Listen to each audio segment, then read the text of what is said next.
Se rió. Soltó una carcajada larga y descarada que rebotó contra las paredes del juzgado familiar de Mérida, frente a la jueza, frente a los abogados, frente a todos los presentes. Ni siquiera intentó disimularla. Se giró hacia los dos socios que tuvo el descaro de traer como público y dijo con esa voz que yo conocía de memoria, esa voz de quien nunca ha dudado de nada en su vida, va a tener que volver a vivir con su madre, esta mujer nunca supo hacer nada sola. Solté el aire despacio, cerré los ojos un segundo y sonreí, porque yo, Guadalupe Roca, dediqué casi 30 años de mi vida a entender una sola cosa: la mentira siempre deja un rastro.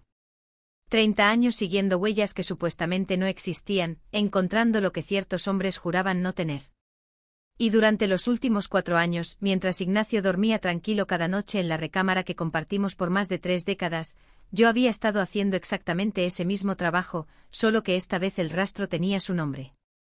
Cuando la jueza Refugio Paz abrió aquel cuaderno de pasta dura color vino que mi abogada, la licenciada Ordóñez, había colocado sobre su escritorio semanas antes, la sala cambió de temperatura. El silencio llegó primero a la licenciada Beristain, la abogada de Ignacio. Luego llegó a los dos socios que reían todavía hacía apenas un minuto. Y por último llegó a él.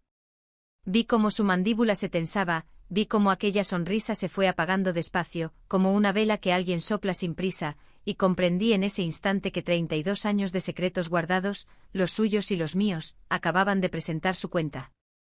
Pero para entender lo que había dentro de ese cuaderno, lo que la jueza leyó en voz alta ante toda la sala, necesitas conocer quién era yo antes de que Ignacio Bracamontes entrara en mi vida. Necesitas entender por qué guardé silencio durante tanto tiempo sobre algo que pudo haberlo cambiado todo mucho antes. Hay algo que nunca le conté a nadie, ni a mis hijas ni a mi hermana, algo que cargué sola durante más de 3 décadas y que ese día, por primera vez, dejé de cargar. Esa mañana de un martes de octubre me desperté antes de que sonara el despertador.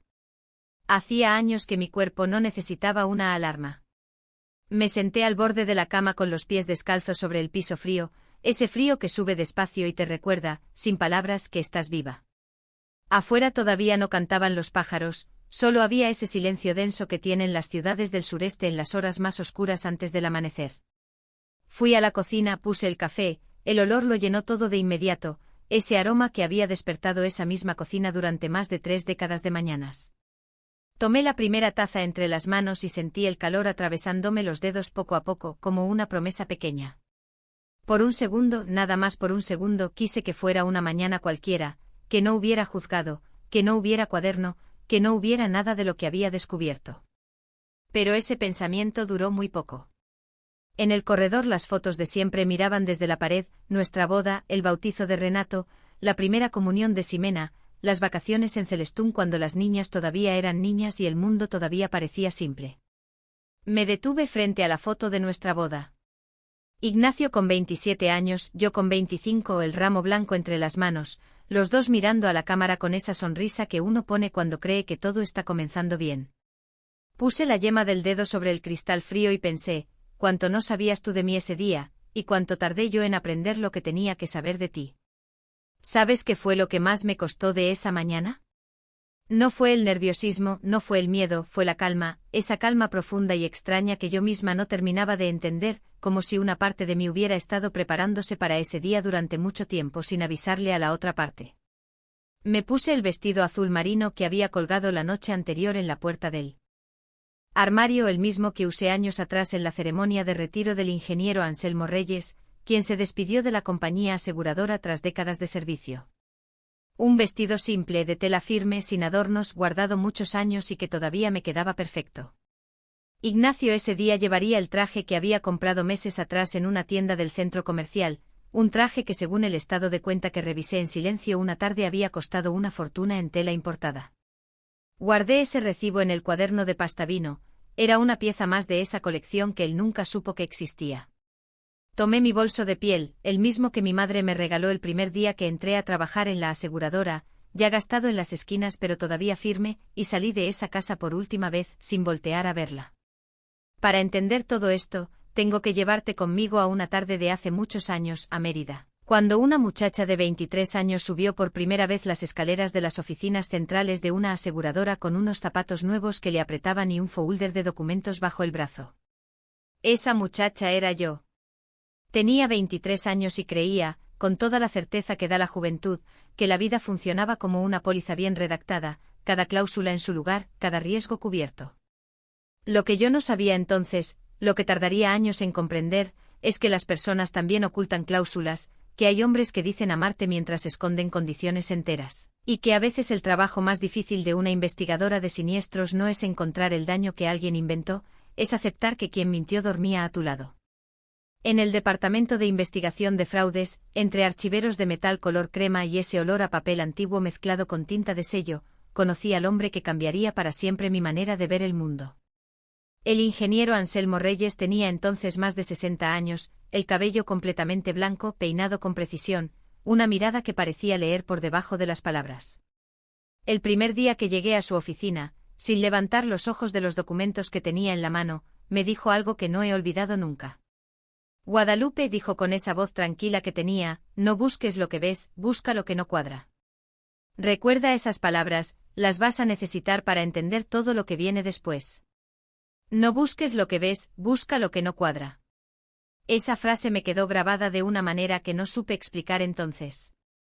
El ingeniero Reyes no me la dijo como una lección, me la dijo como quien comparte algo que aprendió a un costo muy alto, como quien entrega una herramienta que ya no necesita porque llegó demasiado tarde a sus propias manos. Lo entendería años después, mucho después. En aquellos primeros meses en el departamento de fraudes, yo llegaba antes que todos y me iba después que todos, no porque nadie me lo pidiera, sino porque los expedientes me fascinaban de una manera que me costaba explicar. Cada carpeta era como el mapa de una vida, un negocio que declaraba pérdidas totales por incendio, pero cuyo dueño había comprado un coche nuevo esa misma semana, una familia que reportaba un robo de joyas que nunca existieron, un taller mecánico con 3 facturas que no cuadraban entre sí. Aprendí muy pronto que los números no mienten, lo que mienten son las personas que los acomodan.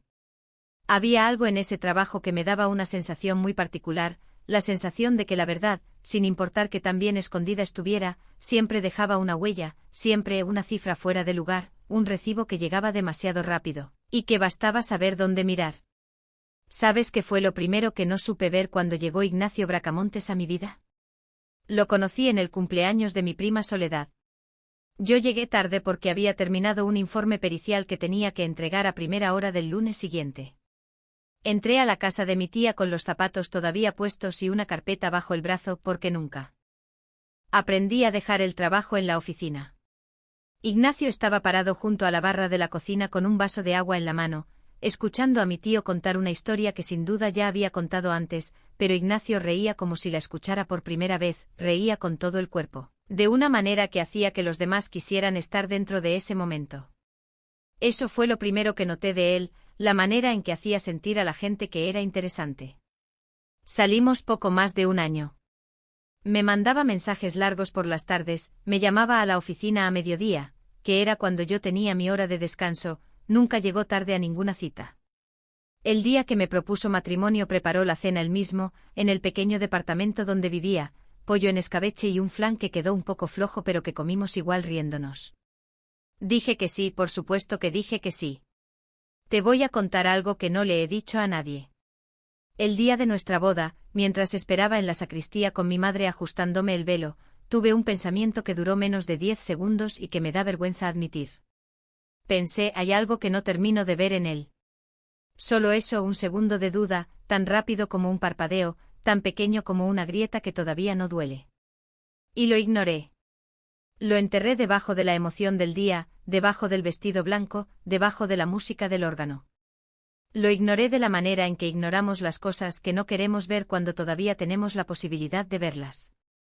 Llevábamos 3 años casados cuando nació Renato. Ignacio tenía entonces una sola farmacia pequeña en el centro que estaba creciendo poco a poco. Yo seguía trabajando en la aseguradora. Pagábamos a una señora para que cuidara al niño 3 días a la semana. Era un equilibrio que funcionaba, aunque me agotara, aunque algunos días llegara a casa con los ojos quemados y la cabeza llena de expedientes y todavía tuviera que preparar la cena. Fue entonces cuando Ignacio dijo por primera vez la frase que repetiría de distintas maneras durante los siguientes 30 años. Una madre de tiempo completo es lo mejor que puede tener un hijo, Lupita, lo que ganas tú no alcanza ni para pagar a la muchacha y los pañales, para que el desgaste. No me lo dijo con rabia, me lo dijo con una lógica que parecía razonable, con esa voz tranquila que tiene la gente cuando dice algo que ya decidió antes de pedirte opinión. Y yo, que pasaba los días buscando lo que no cuadraba en los expedientes de otros, no supe ver lo que no cuadraba en esa conversación, mi propia voz. Dejé la aseguradora años después, llevaba casi una década trabajando ahí. El ingeniero Reyes me abrazó en la puerta el último día y me dijo, muy quedito, casi al oído, cuídate, Guadalupe. Nada más. Yo pensé que era una despedida normal. Hoy sé que era una advertencia, y que él lo supo desde el principio con una claridad que yo me negué a tener. Durante los primeros años la vida en casa era manejable. Renato creció, llegó Ximena 4 años después, y yo construí una rutina que llenaba los días de actividad, aunque vaciaba otra cosa que tardaría mucho en nombrar. Ignacio trabajaba, llegaba, comía, revisaba papeles, dormía. Los fines de semana eran para él sus socios, sus salidas. Yo organizaba los cumpleaños, las reuniones de la escuela, las citas con el médico, la Navidad, los viajes de la familia que siempre planeé yo sola. Le di más de 15 años en esa casa sin cobrar ni un peso. Le di cada mañana levantándome antes del amanecer para preparar el desayuno. Le di mis conocimientos cada vez que revisaba sus contratos de proveedores y encontraba cláusulas que podían perjudicarlo. Le di mi nombre cuando su negocio necesitó un aval bancario y el banco pedía una firma adicional. Le di todo lo que una mujer puede dar y él me devolvía un silencio que fui aprendiendo a no interrumpir.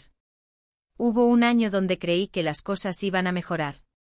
Ignacio llegó un domingo con flores, nardos blancos, que eran mis favoritas y que él sabía desde el primer año que salimos. Las puso sobre la mesa de la cocina y dijo: he estado pensando, me he portado como un egoísta, quiero que esto cambie. Se sentó frente a mí, me miró a los ojos de una manera que no lo hacía en años, y algo en mi pecho, algo que yo creía que ya no sentía, se abrió de golpe. Ese mes Ignacio llegó a cenar varias veces a tiempo, me preguntó cómo estaba de verdad, como cuando éramos novios. Una tarde fuimos a caminar por el paseo cerca de la casa, como no lo hacíamos desde hacía años. Pensé, tal vez sí puede cambiar. 3 semanas después recibí el estado de cuenta de nuestra cuenta compartida. Ignacio había retirado una suma considerable en efectivo a lo largo de ese mes, sin decirme nada. Cuando le pregunté me miró con una expresión que no era enojo ni culpa, era algo más frío que eso, era indiferencia. Son gastos del negocio, Lupita, esas cosas no son para que tú te preocupes. Se levantó de la mesa, siguió viendo su programa de televisión, y yo me quedé sentada con el estado de cuenta en la mano, sintiendo ese frío que no venía del aire acondicionado. Guardé ese papel en el cajón de mi buró esa noche sin saber exactamente por qué. Era el primer documento de muchos. Voy a llevarte a una tarde de domingo hace algunos años, cuando Ignacio tenía reunión con sus socios en un restaurante del centro, una reunión que según él duraría un par de horas. Me lo dijo en ese tono que usaba para informar, no para conversar. Salió sin voltear, cerró la puerta sin fuerza pero tampoco con cuidado, esa clase de cierre que lo dice todo sin decir nada. Yo me quedé en la sala con una taza de té ya frío y un libro que no estaba leyendo de verdad. Y entonces sonó el teléfono fijo. Era el contador de la farmacia, un hombre mayor, siempre cordial, que me conocía desde que Ignacio inició el negocio. Lupita, qué bueno que contestas, necesito hablar con Ignacio, es urgente, tiene que firmar unos documentos antes del lunes o la operación no se puede procesar, eso que él separó para Campeche tiene vencimiento esta semana. Me quedé en silencio. ¿Para Campeche?, pregunté. Silencio del otro lado, el tipo de silencio que no es vacío, sino que está lleno de algo que alguien acaba de darse cuenta que no debió decir.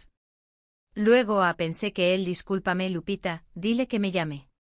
Colgó. Me quedé de pie junto al teléfono con la mano todavía sobre el auricular. En todos los años de matrimonio, Ignacio nunca me había mencionado nada relacionado con Campeche, ningún negocio, ninguna propiedad, ni de pasada. Fui a su estudio, algo que casi nunca hacía porque Ignacio había establecido desde el principio que ese era su espacio. Entré sin encender la luz grande, solo con la del pasillo. Sobre su escritorio había un folder con el logo de la farmacia. Lo abrí. Las primeras páginas eran facturas normales, proveedores que yo conocía. Pero debajo, entre 2 hojas membretadas, había una escritura, una bodega de casi 3.000 metros cuadrados en el municipio de Campeche, registrada a nombre de Ignacio Bracamontes UC. Fecha de adquisición, unos años atrás. Precio de compra, una cantidad que él nunca mencionó, en la misma época en que me decía que el negocio estaba en números rojos y que no podíamos cambiar el coche. No grité, no llamé a nadie, las manos no me temblaron. Tomé mi teléfono y fotografié cada hoja de ese documento con una calma que me sorprendió a mí misma, esa calma que no viene de la frialdad sino de los años, de saber exactamente qué hacer cuando encuentras lo que no debería estar ahí.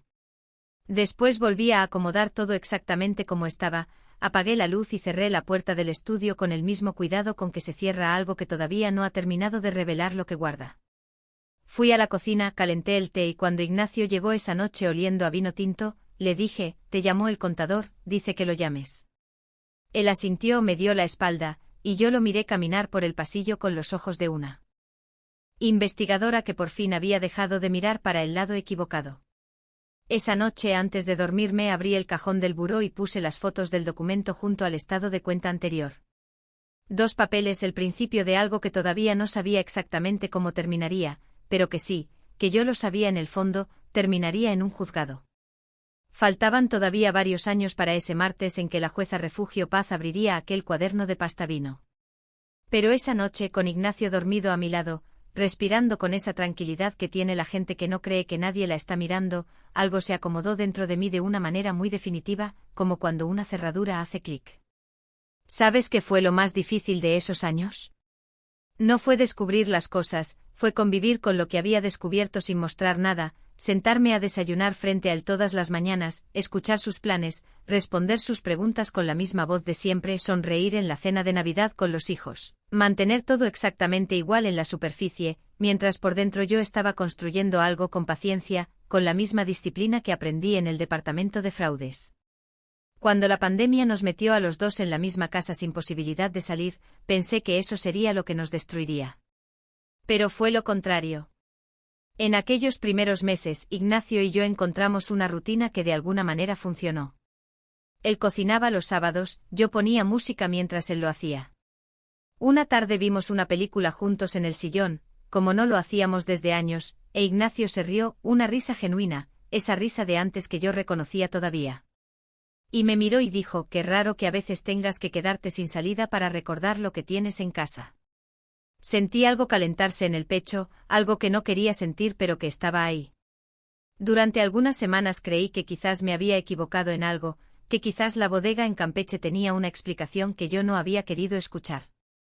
Y yo quería creerle, Dios mío, que quería creerle, porque es más fácil creer que seguir cargando sola con lo que sabes. 2 semanas después encontré doblado dentro de una revista de negocios en su cajón, un contrato de arrendamiento, un departamento en progreso, arrendado a nombre de Ignacio Bracamonte Sucé desde hacía más de un año. Meses de pagos ya acumulados al momento en que yo lo encontré, dinero que había salido de algún lugar que yo no conocía, de alguna rendija de un negocio que yo misma había avalado con mi nombre. No lloré. Me quedé de pie junto al cajón con el contrato en la mano, sintiendo ese sabor metálico que llega a la boca cuando el cuerpo entiende algo antes de que la mente lo termine de procesar. Doblé el contrato, lo guardé en mi bolso, fui al baño, abrí la llave del agua para que hubiera ruido, y me permití 10 segundos, solo 10. Me senté en el borde de la tina con los ojos cerrados y respiré. El azulejo estaba frío contra mis manos. Conté hasta 10 muy despacio, como me enseñó mi madre a contar cuando era niña y me lastimaba algo.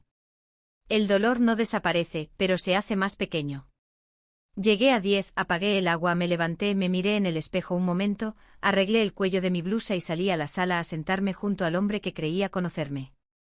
En ese momento ya tenía decenas de documentos fotografiados o guardados en físico, piezas de una historia que él había estado contando en silencio durante años, convencido de que nadie escuchaba, de que yo era demasiado ocupada, demasiado confiada, demasiado dispuesta a no preguntar. Se equivocó. Tal vez tú también has confiado en alguien durante años, entregado todo, y descubierto después que esa persona no era quien creías. Si alguna vez viviste algo así, quiero que sepas que no fuiste la única, que hay muchas personas que cargaron este mismo peso en silencio durante años, sonriendo en las cenas de Navidad con el corazón partido en 2. Ahora déjame contarte lo que descubrí unos meses más tarde, porque eso sí que no me lo esperaba. Eso fue lo que cambió todo. Un viernes Ignacio llegó a casa pasadas las 9 de la noche con una energía distinta, no la del cansancio ni la del mal humor que yo conocía bien, era otra cosa, algo más liviano, casi alegre, que él intentaba disimular con normalidad. Entró a la cocina, abrió el refrigerador, sacó agua, me preguntó si había comido, todo muy ordinario, pero sus ojos brillaban de una manera que yo no le había visto en años. Tuve una buena junta, dijo como explicándose a sí mismo. Qué bueno, respondí yo. Se fue a bañar y yo me quedé en la cocina escuchando el agua correr, pensando en esos ojos que brillaban, en esa energía liviana que él había traído de algún lugar que no era esta casa. Esa noche esperé a que se durmiera. Lo escuché respirar durante varios minutos, ese ritmo pausado que tienen los que duermen con la conciencia tranquila, o los que llevan tanto tiempo mintiendo que ya no sienten el peso. Me levanté con cuidado, caminé descalza por el pasillo oscuro hacia su estudio y encendí su computadora portátil. Tenía la contraseña desde siempre, nunca la había cambiado, quizás porque nunca pensó que yo usaría esa puerta. Lo que encontré esa noche tardé semanas en procesar. Ignacio tenía una segunda farmacia registrada en el estado vecino, a nombre de su primo Refugio Bracamontes Chan, un nombre que yo nunca había escuchado mencionar en tantos años de matrimonio, ni en conversación casual ni en ninguno de los contratos que revisé a lo largo de los años. Una farmacia con contratos de distribución que generaban ingresos desde hacía varios años, contratos que no aparecían en ninguna declaración que yo hubiera visto, en ninguna carpeta, en ninguna conversación sobre el dinero, que estaba muy difícil. Y en el correo electrónico de esa farmacia, que él había dejado abierto sin cerrar sesión, con esa confianza descuidada de quien nunca ha tenido que cuidarse en casa, había un mensaje enviado esa misma tarde a un contacto que decía: todo listo para el siguiente trimestre, los dividendos se transfieren la próxima semana. Lo leí 2 veces, lo fotografié. Luego fotografié los contratos, los estados de cuenta, los registros de la farmacia, el nombre del primo, las fechas, los montos, cada pantalla con cuidado, sin mover nada, con esa metodología que aprendí en el departamento de fraudes y que nunca, aunque dejé de ejercerla por años, había dejado de vivir en mis manos. Cuando terminé, apagué la computadora exactamente como la encontré y regresé a la cama. Me acosté boca arriba en la oscuridad con Ignacio respirando a mi lado, ajeno a todo, tranquilo como siempre. Pensé en los años que pasé en la aseguradora rastreando fraudes, buscando lo que no cuadraba en los expedientes de otros. Pensé en el ingeniero Reyes diciéndome: no busques lo que ves, busca lo que no cuadra. Pensé en mi nombre firmando el aval bancario años atrás con una pluma que él puso en mi mano como quien pone una herramienta en la mano de alguien que no va a preguntar para qué sirve.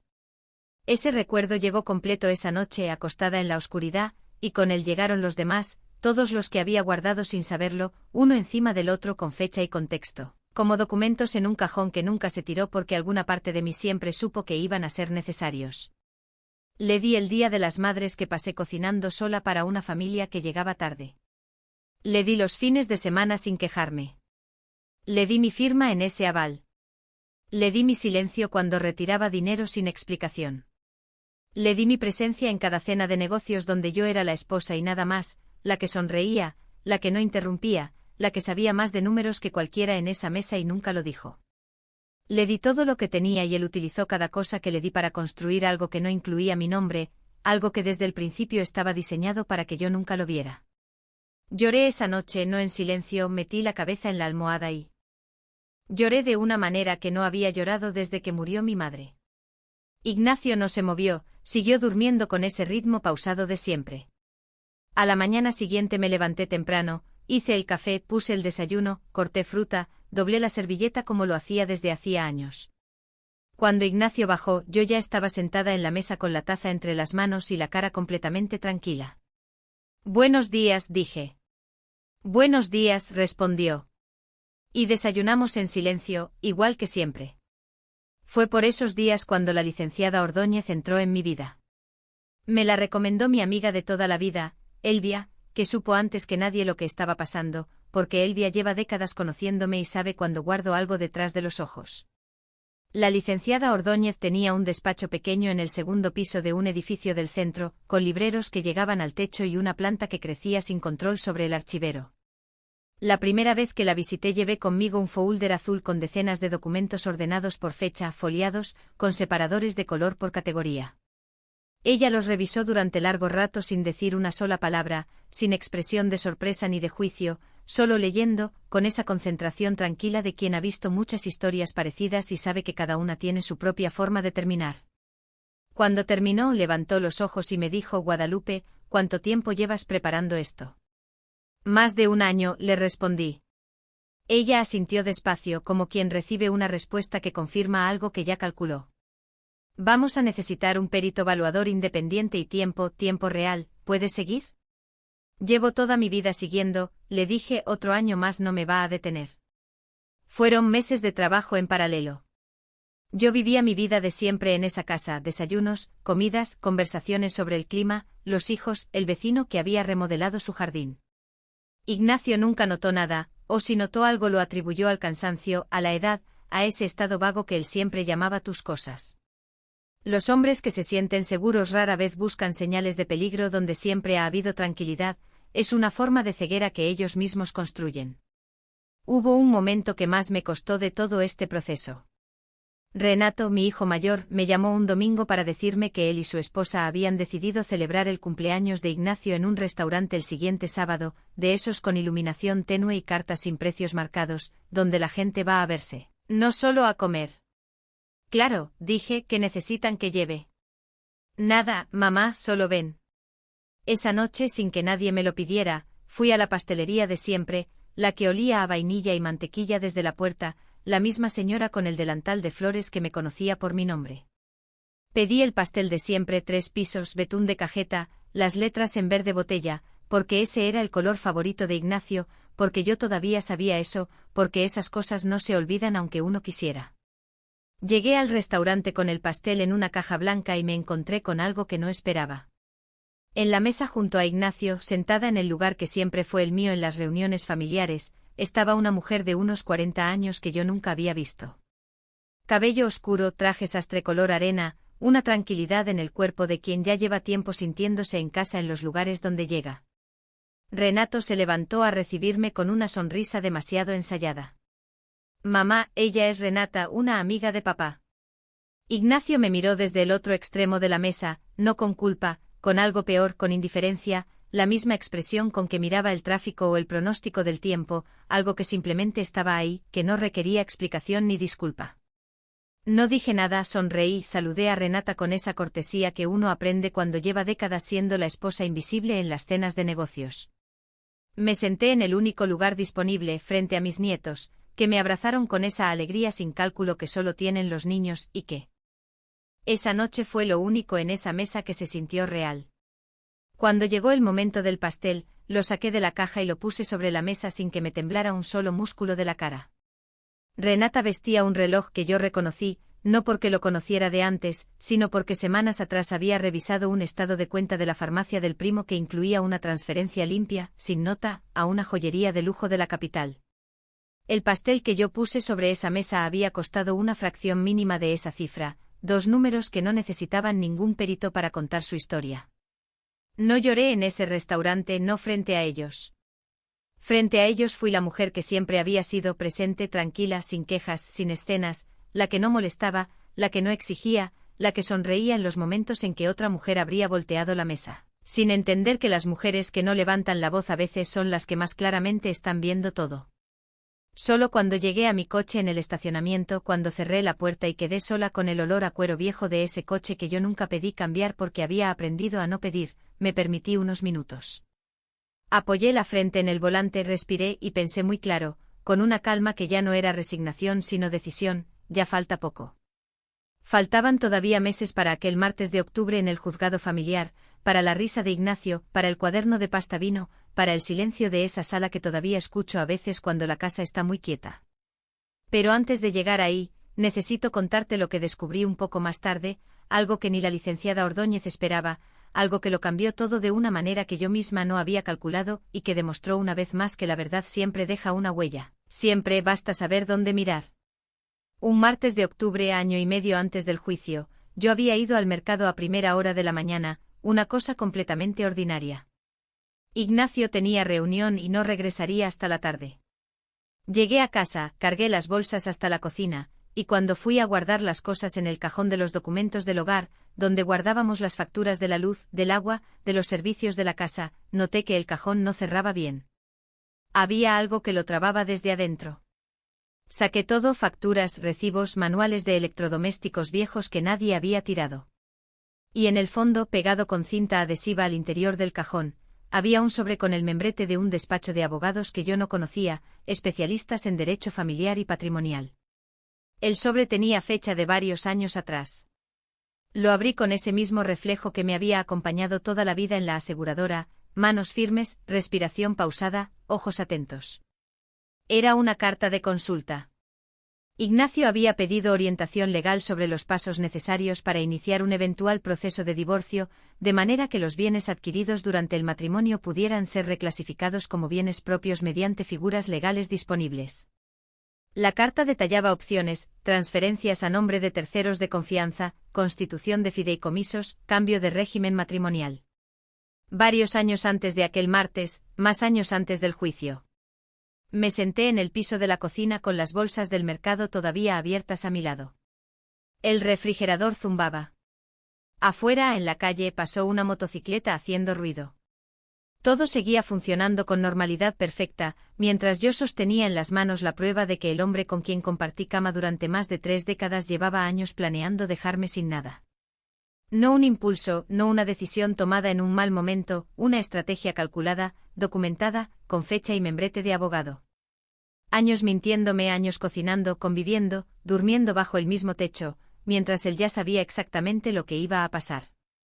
Lo fotografié todo, guardé el sobre exactamente como lo encontré, pegado con la misma cinta en el fondo del cajón.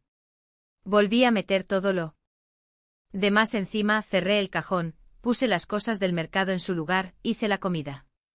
Cuando Ignacio llegó al mediodía le serví su plato, me senté frente a él y le pregunté cómo había ido la reunión. Me contó algo sobre un proveedor. Yo asentí. Se fue a su estudio y yo recogí los platos con las manos completamente quietas. Esa tarde llamé a la licenciada Ordóñez desde mi coche, estacionada a 2 cuadras de la casa con el motor apagado. Le describí lo que había encontrado. Hubo un silencio largo del otro lado de la línea. Luego escuché que ella tomaba aire. Guadalupe, dijo, esto cambia el caso por completo.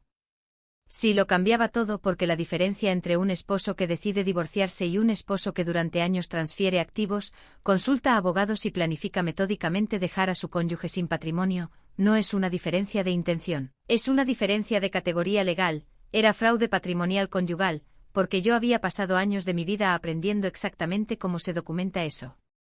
Los siguientes meses fueron los más intensos del proceso. La licenciada Ordóñez contrató a un perito evaluador independiente para los bienes raíces.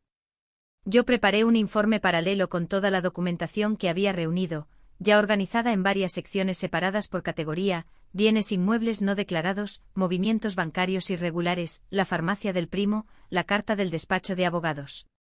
Meses de trabajo hecho en silencio, en los márgenes de una vida que continuaba su rutina de siempre. Después de presentada la solicitud formal de divorcio contencioso, Ignacio supo que algo pasaba de verdad. Me llamó al celular una tarde mientras yo estaba en casa de mi amiga Elvia tomando café. Su voz era diferente, por primera vez en muchos años yo le escuché algo que se parecía a incertidumbre. Lupita, ¿qué es esto? Porque con abogado contencioso podemos hablar, podemos arreglarlo entre nosotros. Reconocí esas palabras, las había escuchado antes con distintas formas, en distintos momentos, eran las palabras que usaba cuando algo se le escapaba del control. Ya hablamos mucho, Ignacio, le dije, ahora hablan los documentos. Colgué. Elvia me miró desde el otro lado de la mesa, no dijo nada, me apretó la mano una vez fuerte y siguió tomando su café. A veces el mejor apoyo es exactamente ese, alguien que no necesita decirte nada porque ya lo sabe todo. Los meses siguientes Ignacio intentó varias cosas. Primero, a través de Renato, propuso una solución amigable: él se quedaría con la casa y los bienes del negocio, yo recibiría una pensión mensual que él fijaría según lo que considerara justo. Cuando la licenciada Ordóñez leyó esa propuesta, sonrió de una manera que no necesitó explicación. Luego Ignacio cambió de abogada, llegó la licenciada Beristain, conocida en los juzgados familiares de la ciudad por sus estrategias de desgaste. Comenzaron a solicitar prórrogas, documentos adicionales, verificaciones de fechas, querían que el proceso se alargara, que yo me cansara, que los costos me agotaran. No me cansé y no me agotaron, porque durante esos meses de espera, mientras el proceso se extendía con cada maniobra de la licenciada Beristain, yo seguía haciendo algo que nadie veía. Cada vez que se presentaba un nuevo requerimiento, yo ya tenía la respuesta lista antes de que ellos terminaran de formular la pregunta. La licenciada Ordóñez me dijo una tarde riéndose un poco: «Eres la clienta mejor preparada que he tenido en toda mi carrera». «¿Es que fui buena en mi trabajo?», le respondí. Lo que la licenciada Beristain no sabía, lo que Ignacio no imaginaba, era que cada maniobra dilatoria que presentaban me daba más tiempo para completar algo que yo todavía no había terminado, algo que la licenciada Ordóñez tampoco conocía en su totalidad. Una última pieza que cambiaría el alcance de todo lo que habíamos construido, una pieza que yo había comenzado a armar en silencio mucho antes y que estaría lista justo a tiempo. «Necesitas saberlo», que pasó una noche de finales de enero, apenas unos días antes del juicio, porque esa noche Ignacio cometió el error más grande de todos, un error que yo no busqué, que llegó solo. Como llegan algunas cosas cuando el tiempo lleva demasiado tiempo trabajando a tu favor sin que lo sepas.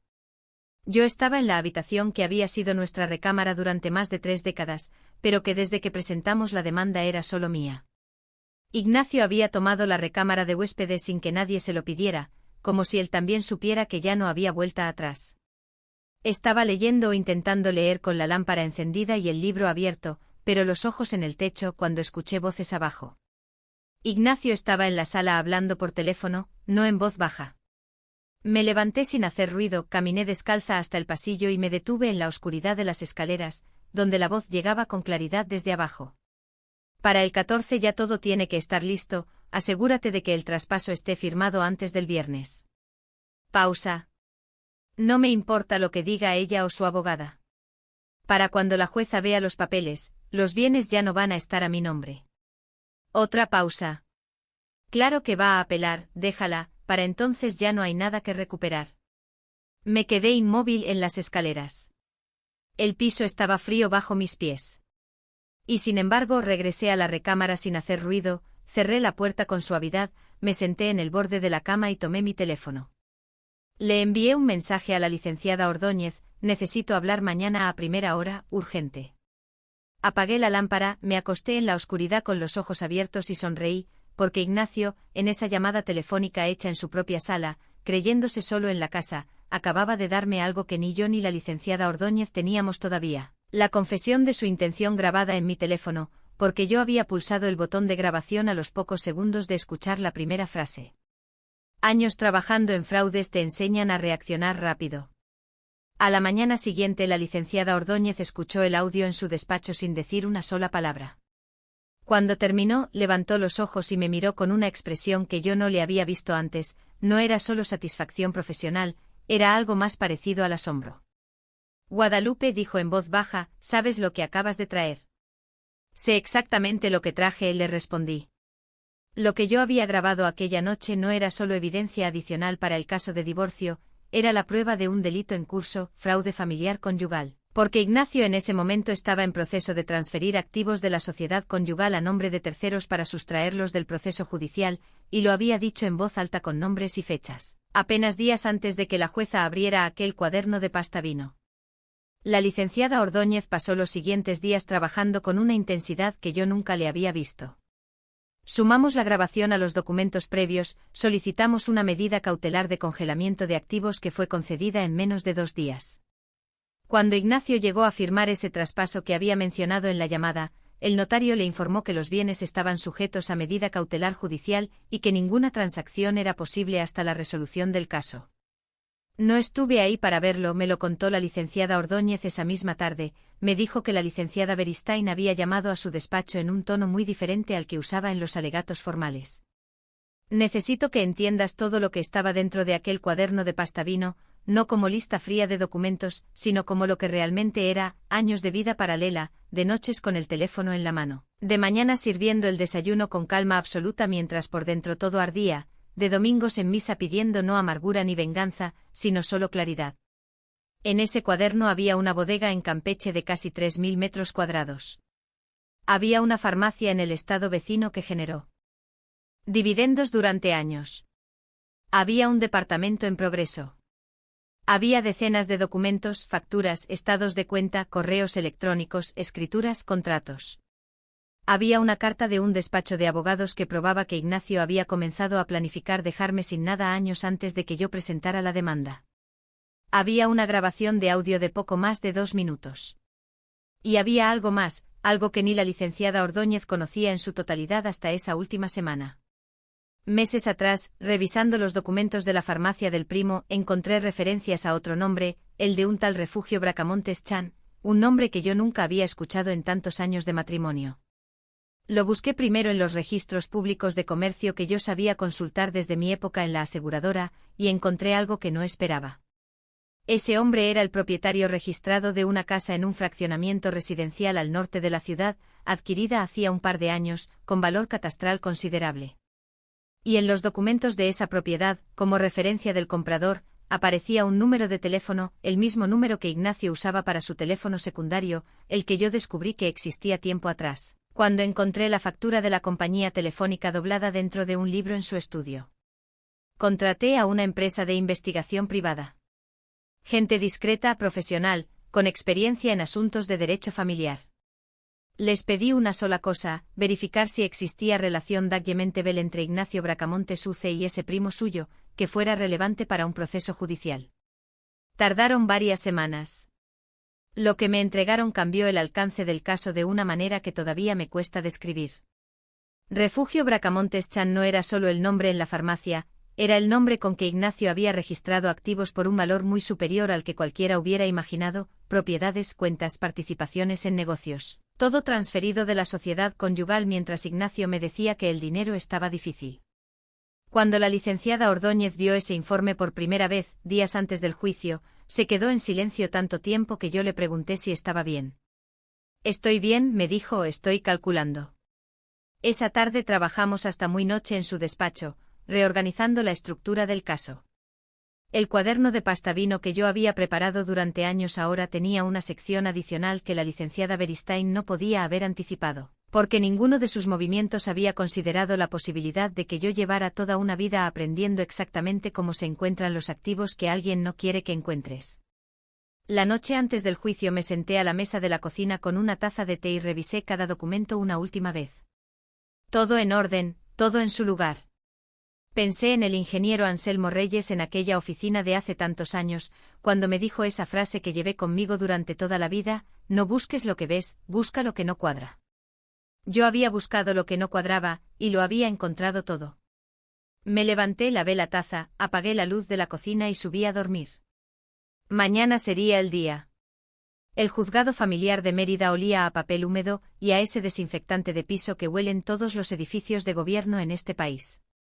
Las luces del pasillo zumbaban levemente, ese zumbido constante que uno deja de escuchar después de los primeros minutos, pero que está siempre ahí.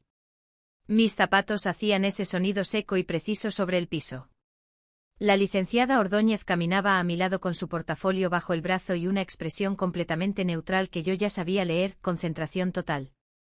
Llevaba el vestido azul marino, el mismo de tantos años atrás, el mismo que había colgado en la puerta del armario la noche anterior. Ignacio ya estaba en el pasillo cuando llegamos, de pie junto a la pared del fondo con su traje. A su lado la licenciada Beristain hablaba en voz baja, y detrás de ellos, apoyados contra la pared. Con esa actitud de quienes están ahí para disfrutar algo, 2 socios de toda la vida de Ignacio, los de las comidas de negocios que duraban hasta tarde. No entendí por qué los había traído. Hasta ese momento no lo entendí. Ignacio me vio entrar.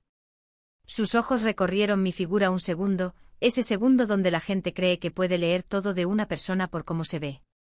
Luego me miró a los ojos y yo le sostuve la mirada sin esfuerzo, hasta que fue él quien apartó los ojos primero.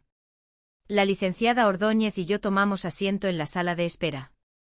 Ella abrió el portafolio, revisó los documentos una vez más, todo en orden, todo en su lugar. La secretaria del juzgado nos indicó que la jueza nos recibiría. Entramos todos, Ignacio, la licenciada Beristain, sus 2 socios que se acomodaron en las sillas del fondo como si fuera un espectáculo, la licenciada Ordóñez y yo del otro lado de la sala. La jueza Refugio Paz entró, una mujer de unos 60 años, cabello canoso, expresión de quien lleva décadas viendo exactamente esta clase de situaciones sin que ninguna la sorprenda. Se sentó, acomodó sus papeles y antes de que pudiera decir la primera palabra, Ignacio se inclinó hacia la licenciada Beristain y le susurró algo. Ella asintió. Y entonces Ignacio hizo algo que yo no esperaba, se giró hacia sus socios sin ningún disimulo y soltó esa carcajada larga y segura que retumbó en las paredes de aquella sala y dijo con esa voz que usaba cuando estaba completamente seguro de sí mismo, va a tener que volver a vivir con su madre, esta mujer nunca supo hacer nada sola. La jueza levantó los ojos de sus papeles. Yo bajé la cabeza y sonreí, porque en ese momento yo sabía exactamente lo que había en aquel cuaderno de pasta vino que la licenciada Ordóñez tenía entre las manos, e Ignacio no tenía idea.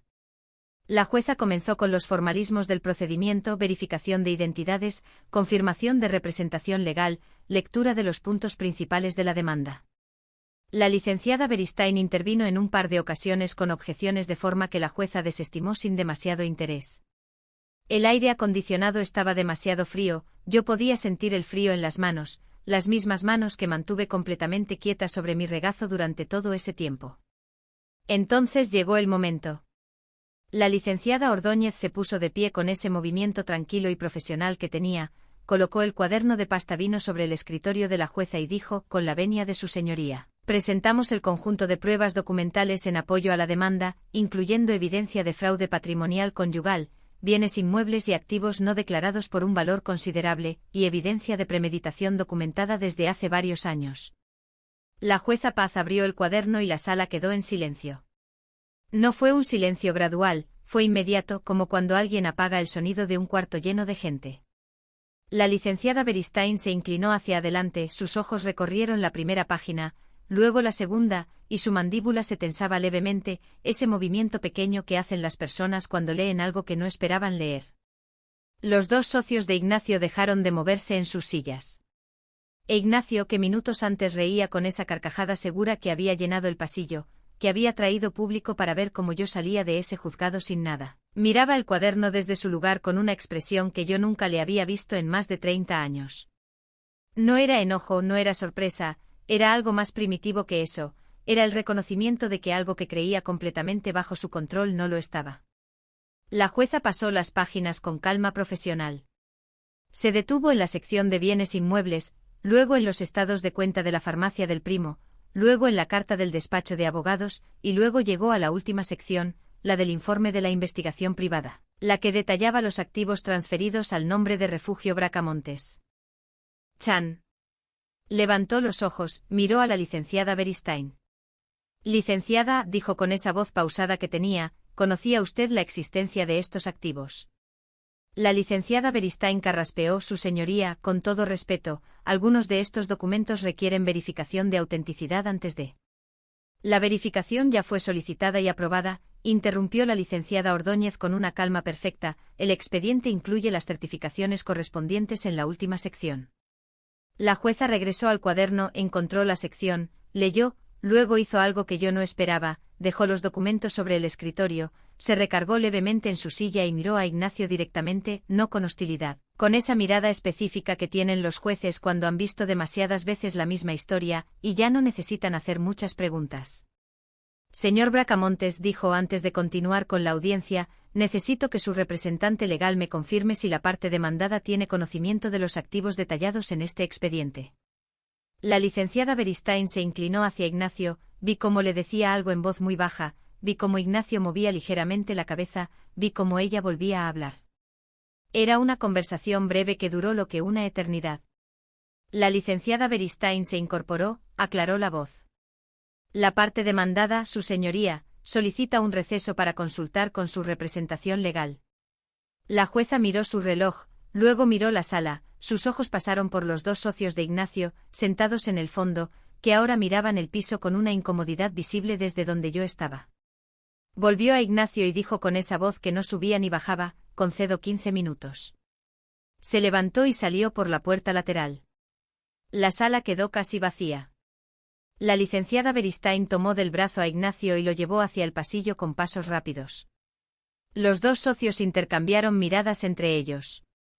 Uno de ellos me miró un segundo antes de apartar los ojos. La licenciada Ordóñez se sentó a mi lado y habló en voz baja sin mirarme. ¿Va a pedir conciliación? Lo sé, le respondí. ¿Qué quieres hacer? Miré hacia la puerta por donde había salido la jueza, respiré el aire frío de esa sala que olía a papel húmedo y a desinfectante y a más de 30 años de algo que llegaba a su fin. Que los documentos hablen, dije, para eso los reuní.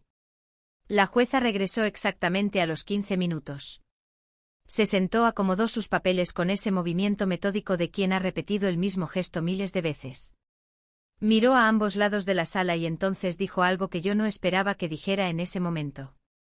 Antes de continuar con la audiencia, esta autoridad necesita pronunciarse sobre la naturaleza de la documentación presentada por la parte actora. Levantó el cuaderno, lo sostuvo un momento como quien sopesa algo.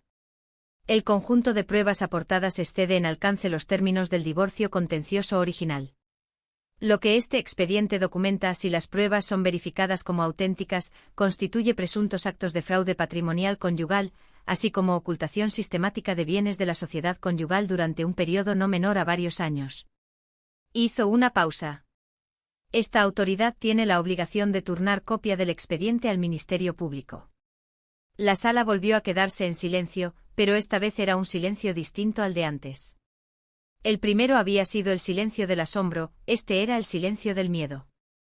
Vi cómo Ignacio, que hasta ese momento había mantenido cierta rigidez en la postura, se desplomó levemente hacia adelante, apenas unos centímetros, como cuando una estructura pierde un punto de apoyo que nadie veía, pero que sostenía todo. La licenciada Beristain se puso de pie. Su señoría, con todo respeto, mi representado considera que existe espacio para una solución conciliatoria que evite procedimientos adicionales.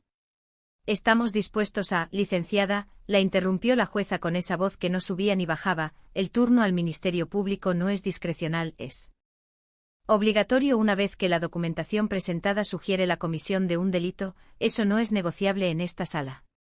La licenciada Beristain se sentó. Yo mantuve las manos quietas sobre el regazo. Y yo pensé con una claridad que sorprendía incluso, que esto era exactamente lo que el ingeniero Anselmo Reyes había querido decirme aquella tarde de hace tantos años, cuando me dijo que me cuidara, no como advertencia sobre Ignacio, porque Ignacio no existía todavía en mi vida, sino como advertencia sobre la vida misma, sobre lo que pasa cuando uno deja de buscar lo que no cuadra. La jueza continuó con la audiencia. Durante los siguientes minutos se leyeron los términos de la demanda, se verificaron los documentos en presencia de ambas partes y se estableció el calendario de resolución. Cada vez que la licenciada Beristain intentaba introducir una objeción, la licenciada Ordóñez respondía con la página exacta del expediente que la refutaba. Era como ver a alguien jugando ajedrez contra quien ya conoce cada movimiento posible del tablero. Llegó la grabación de audio. Esta autoridad ha revisado la transcripción certificada del audio presentado como prueba, dijo la jueza. La parte demandada tiene algo que declarar respecto al contenido de esta grabación. La licenciada Beristain volvió a inclinarse hacia Ignacio. Esta vez la conversación duró más.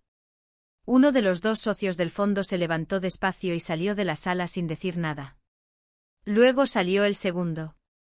Para cuando la licenciada Beristain terminó de hablar con Ignacio, la parte del fondo de la sala estaba vacía. Ignacio levantó los ojos, me miró. Era la primera vez en toda la mañana que me miraba de verdad, no con el vistazo de antes cuando intentaba leerme desde la distancia. Esta vez me miraba como quien finalmente ve algo que llevaba mucho tiempo frente a él sin reconocerlo. No aparté los ojos, no sonreí, no hice nada, solo sostuve esa mirada con la misma calma con que había servido su desayuno la mañana después de encontrar la escritura de la bodega, con la misma calma con que había contado hasta 10 en el baño la noche que encontré el contrato del departamento en progreso. Décadas de calma. La licenciada Beristain se incorporó. La parte demandada no tiene declaración que hacer respecto a la grabación en este momento, su señoría. La jueza asintió, continuó. Quiero hacer una pausa aquí, porque hay una pregunta que me hago todavía de vez en cuando, en esos momentos de silencio que da la vida cuando uno está solo con sus pensamientos. Cuando tienes en las manos la posibilidad de destruir completamente a alguien que te hizo daño, que te mintió, que pasó años construyendo tu ruina en silencio, y tienes todo el poder legal para hacerlo caer hasta el fondo, hasta donde llegas. ¿Empujas con toda la fuerza que tienes o te detienes en algún punto? Porque yo, Guadalupe Roca, con decenas de documentos y una grabación de audio y un informe de investigación privada y la obligación de la jueza de turnar el caso al Ministerio Público, Tenía en ese momento más poder del que Ignacio había tenido nunca sobre mí, más del que él imaginó que yo podría tener jamás cuando se rió en ese pasillo. Y elegí usarlo con precisión, no con crueldad. La licenciada Ordóñez y yo habíamos hablado de esto la noche anterior en mi cocina, con las tazas de té entre las manos. Le dije lo que quería, ella me escuchó, luego dijo, es tu decisión, pero es una decisión generosa. Le respondí que no era generosidad, era claridad, porque yo no quería que Ignacio fuera a la cárcel, quería que Ignacio entendiera exactamente lo que había perdido, esas son dos cosas muy distintas. La resolución llegó en 3 tiempos. El primero fue la liquidación de la sociedad conyugal. La jueza, basándose en la documentación presentada, ordenó la identificación y evaluación de todos los bienes de la sociedad, incluyendo los registrados a nombre de Refugio Bracamontes Chan, que el informe de investigación privada vinculaba directamente con Ignacio. La licenciada Ordóñez había solicitado, además, una compensación adicional por los años de trabajo doméstico no remunerado, establecida en la ley. La jueza la concedió. Cuando la licenciada Beristain escuchó las cifras de la evaluación total, vi cómo tomaba aire despacio, el número era considerablemente mayor de lo que Ignacio había calculado. Porque Ignacio había calculado ocultando una fortuna que ahora estaba sobre la mesa con nombre, dirección y documentación completa. El segundo tiempo fue el turno al Ministerio Público, que la jueza formalizó con una resolución escrita entregada en ese mismo momento. No dependía de mí, era la ley funcionando como debe funcionar. Yo no lo pedí ni lo impedí, solo presenté los documentos, el resto lo hizo el sistema al que yo había dedicado toda una vida. Y el tercer tiempo fue el momento que yo nunca olvidaré mientras viva. Cuando la jueza terminó de leer la resolución provisional, se hizo ese silencio que tienen los finales irreversibles. La licenciada Beristain recogía sus papeles con movimientos que ya no tenían la seguridad de antes. La licenciada Ordóñez me miró y asintió una sola vez, ese gesto pequeño y completo que no necesita palabras. Ignacio se levantó de su silla despacio, no miró a nadie en particular, caminó hacia la puerta con ese traje que ahora le quedaba exactamente igual que antes, pero significaba algo completamente diferente. Cuando llegó a la puerta se detuvo, no sé por qué se detuvo, no lo planeó, eso era evidente. Se giró y me miró una última vez desde la puerta. No dijo nada, yo tampoco, no hacía falta. Décadas de cosas no dichas ya tenían su cuaderno, ya tenían su jueza, ya tenían su resolución. Ignacio salió. La licenciada Ordóñez esperó a que la puerta se cerrara y luego puso su mano sobre mi brazo. ¿Estás bien? Respiré el aire frío de esa sala que olía a papel húmedo y a desinfectante y a décadas que llegaban a su fin. Sí, le dije, estoy bien. Y era la verdad más completa que había dicho en mucho tiempo. Salí del juzgado familiar de Mérida al mediodía. El sol pegaba con esa claridad específica que tiene el sureste cuando decide ser generoso. Me detuve un momento en las escaleras del edificio, respiré el aire de afuera, que olía a ciudad, y a algo vagamente dulce que venía de una panadería cercana. El cielo estaba completamente azul, un azul limpio, de los que parecen recién lavados.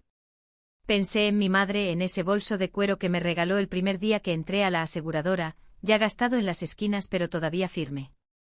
Pensé en el ingeniero Anselmo Reyes diciéndome que me cuidara. Pensé en tantos años de trabajo silencioso, de mañanas tempranas, de documentos y expedientes y números que no mienten, aunque las personas sí lo hagan. Bajé las escaleras del juzgado con mis zapatos, haciendo ese sonido seco y preciso sobre el concreto, y seguí caminando. Han pasado poco más de 2 años desde aquella mañana en el juzgado familiar. Vivo en un departamento en un 3er piso, en una colonia que siempre me gustó y donde nunca viví porque Ignacio prefería otra zona de la ciudad. Tiene una ventana grande en la sala que da hacia un parque. Por las mañanas cuando preparo el café, entra una luz que a estas horas del año es dorada y horizontal, esa luz que tiene el amanecer cuando decide ser generoso.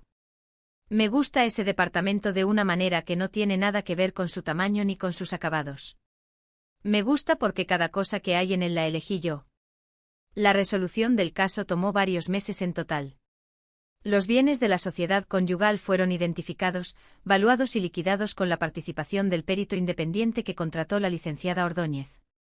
La bodega en Campeche, la farmacia del primo, el departamento en progreso, los activos registrados a nombre de Refugio Bracamontes Chan, todo. La compensación adicional por los años de trabajo doméstico no remunerado fue reconocida por la jueza tal como la ley establece. El expediente que la jueza turnó al Ministerio Público sigue su proceso por los cauces que le corresponden, eso ya no depende de mí. Renato me llamó en primavera del año siguiente.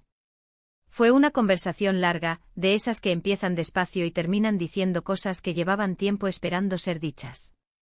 No todo quedó resuelto en esa llamada, algunas cosas necesitan más tiempo que una conversación, pero fue el principio de algo que todavía estamos construyendo con cuidado sin prisa.